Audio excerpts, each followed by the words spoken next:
Warning: this post contains spoilers for Netflix's All the Light We Cannot See. When it was published in 2014, Anthony Doerr's All the Light We Cannot See emerged as an unexpected breakout book of the year, winning the Pulitzer Prize for Fiction, spending more than 200 weeks on the New York Times bestseller list, and selling more than 15 million copies worldwide. Nearly a decade later, a 4-part limited series adaptation of the acclaimed historical epic has arrived on Netflix.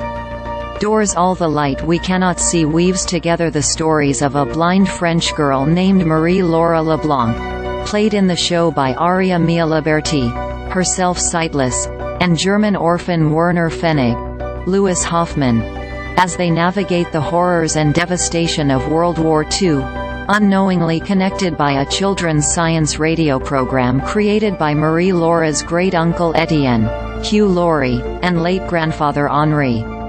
The story zigzags through time, opening on the cusp of the Allied liberation of France in 1944 and jumping back to scenes from Marie-Laure and Werner's respective childhoods. Filmmaker Shawn Levy, Free Guy, Night at the Museum, who produced and directed the show from a script by Stephen Knight, Peaky Blinders, told IndieWire that a limited series format felt like the only way to capture Doerr's story on screen. "My whole pitch, to Doerr, was, don't try and cram your sprawling, epic novel into 2 hours," he said.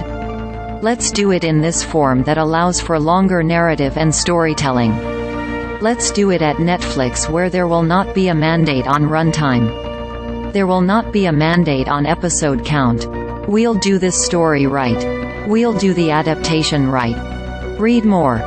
Netflix's All the Light We Cannot See transforms a Pulitzer-winning novel into a schmaltzy, incoherent mess. What happens in the All the Light We Cannot See book? In 1940, 12-year-old Marie-Laure and her father Daniel, played in the show by Mark Ruffalo, flee soon-to-be Nazi-occupied Paris to take refuge in the French port city of Saint-Malo with Daniel's uncle Etienne, a reclusive World War I veteran suffering from PTSD, and his housekeeper, Madame Manic, Marion Bailey.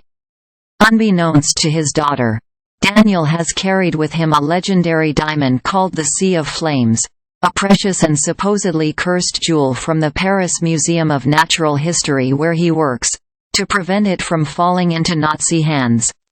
Lr. Nell Sutton as young Marie-Laure and Mark Ruffalo as Daniel LeBlanc in Episode 1 of All the Light We Cannot See.